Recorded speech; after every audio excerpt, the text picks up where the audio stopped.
Today we're going to be using the parts, purposes, and complexities routine really to chunk what seems very daunting for 8th graders. I chose parts, purposes, complexity because it's one of my favorite routines for really breaking things apart and making it more tangible for students. We can look at just one little piece and spend some time there figuring out what its purpose is and then how we can make that more complex. Like basically it was about the impact of social media on teen mental health. So I underlined the apps that were used and I underlined the data that was used to say why it was an effect or why it was a good and a bad thing. One of the parts that I assumed and was very surprised that students kind of knew about, they just couldn't name it, was the works cited or reference page. What are some parts? Anthony, give me a part of a research paper.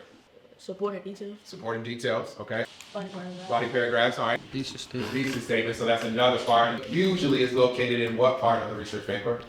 Introduction. And the introduction paragraph, right? But if everything has a beginning, it must also have an end. How might you persuade me into it? Give me a glimpse, you might give me a hook, right?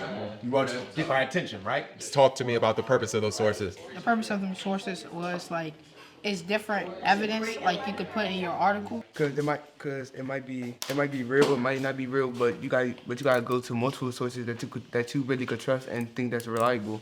Finding a source that like suits around the topic of your research paper. So one of the complexities that comes from our sources is that there's so many of them. Planning is complex just because it makes your paper well thought out. What we're finding now in 8th grade is that students who were never talking are now feeling that they can access the learning because they can share their thoughts because their thinking is valued. And our students feel that their voice matters.